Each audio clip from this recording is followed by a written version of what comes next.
Hey, what's up? It's me, JDS4696, and today I'm going to be giving a film review for The Amazing Spider-Man 2.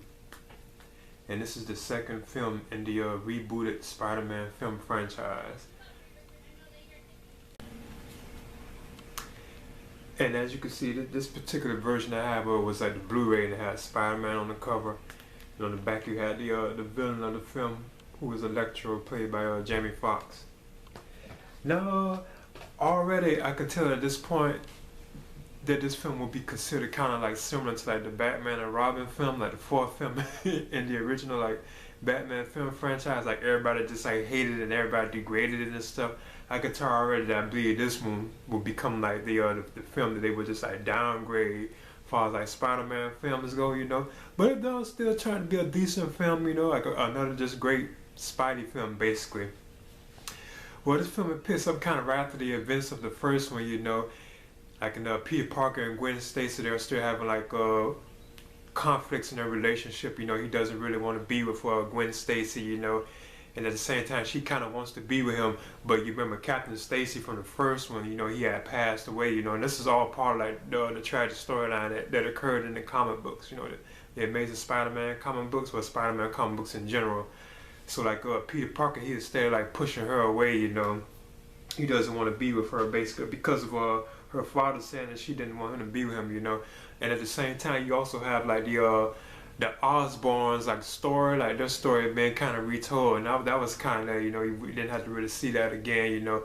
Whereas this time, like Norman Osborn, he's like on his deathbed and he's like sick, you know, and he's like dying and stuff. And at the same time, his son Harry is infected with this like disease, you know. And this is like a plot point in the film. Like Harry, at one point, he actually needs like Spider-Man or Peter Parker's blood to cure himself, and of course, like Peter Parker is against that and stuff like that, you know. But at the same time, like the villain of the film, you know, you had like he's like an electrical engineer, you know, and he was a good guy, you know. He even has like a confrontation in the film with Spider-Man, where Spider-Man actually has saved him, you know, from like this accident. Cause like Spider-Man, kind of at the beginning of the film, he was after this criminal, I think was calling himself the Rhino, and this actually was like the Rhino from like the comics, you know, but he hasn't yet got like his armor and stuff. So Spider-Man has like a confrontation with trying to take him out, and that's when like this like he comes across like the electrical engineer played by Jamie Foxx, and the electrical engineer, his name is known as Max, I think Dillon, yeah. Spider-Man saves him from like a car about to crash into him. So at that point they had like a meeting. You could tell right then that Max is a good guy, you know. And he was even kind of cool with Gwen Stacey, and he also worked for Oscorp Industries. He also actually worked for like the company Oscorp, you know. When Gwen Stacey was also there too as well, you know. But yeah, like, at one point in the film, he falls to like he had like a repair, like they had assigned him to repair like a job that went wrong, and he falls into like this water thing with electric eels, and it like all electric, you know, it turns his body basically into electricity, you know. He even dies, but he's like resurrected kind of like later on after this incident happens, you know. So like when this happens, you know, he had Spider-Man like sees him, you know, he shows up in like Times Square and like the police and everything. He's trying to say that he's like innocent and stuff, like no, he didn't mean to do nothing wrong, because like, you know, like he was already like causing like accidents and stuff with the electricity that he can shoot and stuff, you know, and he wasn't meaning to do that. So Spider-Man shows up and they have like a confrontation. Then that's when he just turns like, I guess you could say like bad, but like he gets like so angry because they're shooting at him and stuff, that he lets all his frustration out and he starts attacking everybody with electricity and stuff. And him and Spider-Man have a conversation right then and there, you know. And Spider-Man does remember him from like early in the film, you know. Now at the same time, you have that like this new villain introduced, and he's known as Electro, you know. He also even names himself, you know, as Electro, you know, while he's at this like facility known as Ravencroft, and I think that's from the comics too. That's where they had like their super villains like stored and stuff. I think kind of like similar to Arkham Asylum, because later on in the film you actually get to see like Dr. Puss like tentacles, you know, you see like the vulture wings, you know, and these are like Spider-Man villains, even like the Rhino armor, you know, but they haven't been introduced yet in this new reboot like Spider-Man film series, you know. Yeah, like you have that going on, so he's like the villain of the film. Then you have like like I said, the Gwen and Peter Parker like going back and forth, you know, should they be together, they shouldn't be together, or they should be together, you know. And then you have like the Osborns, you know, like the father has already died, he's not the Green Goblin like originally told in the comic books. And in the Sam Raimi film franchise, you know, it's his son, you know. that does go on becoming, you know, he's like sickness from it. He needs Spider-Man's blood, and then on top of that, you have this like problem with Peter Parker and Aunt May. Like Aunt May is having trouble. She's like struggling with like a job and stuff like that, you know. And then you also have like the backstory of the film too, which is kind of like the main point of the film is about Peter Parker's parents, you know, because the film even opens with them. Like it shows like an origin tale about them, you know, what happened with them. You know, I'm not going to spoil that. And it was kind of cool getting a good look at what happened to his parents, you know, which is kind of similar to what happened to Bruce Wayne's parents as well, you know. But yeah, they were also like a part of the film too as well. Now, to me, like the storyline for like Gwen Stacey and Peter Parker, I always was kind of interested in that because I knew about like what happened in the comics. I'm not going to spoil it for people, you know, who haven't heard about it or read it, you know. But I was always kind of interested in that, so it's kind of cool seeing that. And it gives like a sad, almost like tearful, like a overshadowing of the events, you know, what happened, you know, later on in the film, you know. So it's kind of like sad to a certain extent, you know, like when you hear about it. Because Gwen Stacey was actually on her way to like a university. She had like a scholarship and stuff like that, you know. So she was actually heading in a good direction, you know. But she was having all these things, you know, this relationship stuff with like Peter Parker and stuff, you know. Which you could tell was kind of like filler, you know, they just like throwing in like lines or like dialogue the way it was written and stuff. But it was decent, it was okay.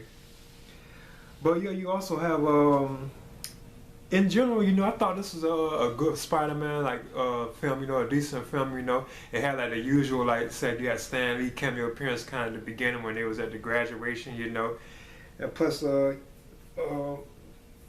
it has some cool like battles too, you know, and you also get to see like Peter Parker. He always witnesses like Dennis Leary, like Captain Stacy. You know, Dennis Leary does return in the role of Captain Stacy, almost like in a ghost form. You know, not really a ghost form, but you can tell he's not really there. He's telling him, you know, like he's giving Peter like he's reminding Peter Parker basically that he told him to stay away from Gwen Stacey. You know, not necessarily told him to stay away from her, but he was saying just keep Gwen Stacey out of his like you know, his escapades, as you could say, you know, I guess you could say, you know, which I thought was kind of, you know, interesting, seeing him like there and he's not really there, you know. So it's like Peter Parker's having these visions of seeing Captain Stacy, but he's not really there.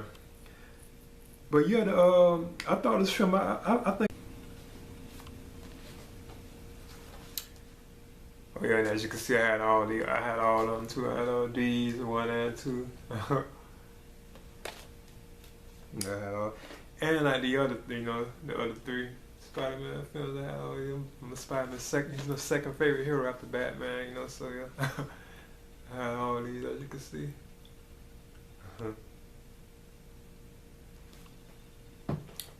Yeah, I thought this film, I think I would give The Amazing Spider-Man 2, I would give this a B-. Now, to me, I'm a Spider-Man fan, you know, and I thought like it was a good Spider-Man film, you know, and it kind of holds up well. And if you're just looking for a decent like comic book, you know, feeling like, you know, or Spider-Man type, if you're a fan of them, basically, you know, Marvel comics or comic books in general, I would recommend it, you know. Now, certain things that they didn't need to repeat, you know, like we got to see this Osborn like storyline again. You didn't have to really do that, you know. And stuff like that I thought was kind of like bad and all. And I thought like they like the music, I thought they changed the music around again. It's actually different this time, you know. I thought the music was actually like it was actually cool this time. It had like a rock type sound and what electro, I like the electro, like his music theme is awesome. I think it's cool, like the way his music sounds, I just think that's cool, you know. And like the visuals, they had like some cool, like Electro himself looks so cool to me, you know. It's like when he first becomes like, you know, like the villain, he has like this like hoodie on, and to me he actually looked cooler like that with the hoodie on, because he's shooting like electricity and he can like float and fly and stuff, and he can control anything electrical, you know, because he needs electricity to give him power and stuff, you know. But later on he does get like this stealth type, not stealth suit, but this like jumpsuit type looking outfit, and it was kind of cheesy looking, you know, but it was cool, you know. Now, I thought like the performances in the film, like Andrew Garfield as Peter Parker Spider-Man, he was good again. Emma Stone as Gwen Stacey, I thought she was cool, you know. And then you had Jamie Foxx in the role of Max Dillon and Electro. I thought he was decent, okay, especially when he was still Max Dillon. I thought he was like funny, you know.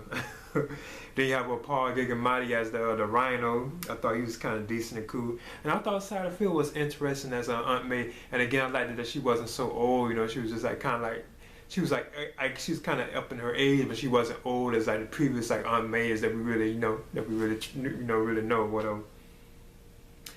And I felt like the storyline for Gwen Stacey was interesting, and I was interested, and it was kind of cheerful to a certain extent, so I was looking forward to that anyway in the end. But yeah, I thought like the director of the film, Mark Webb, I thought he did a good job with like the direction and stuff like that and everything. So yeah, I would give The Amazing Spider-Man 2, I would give this like a B minus, and I would definitely be looking forward to more Spider-Man films. But I know after what happened with this one, it was supposedly canceled, because Spider-Man has become part of like the Marvel Cinematic Universe. So I think they're supposed to actually reboot it again, But yeah, I thought this was a decent Spider-Man film. I'm giving it a B minus. And this is JDS 4696, and this is my review for The Amazing Spider-Man 2.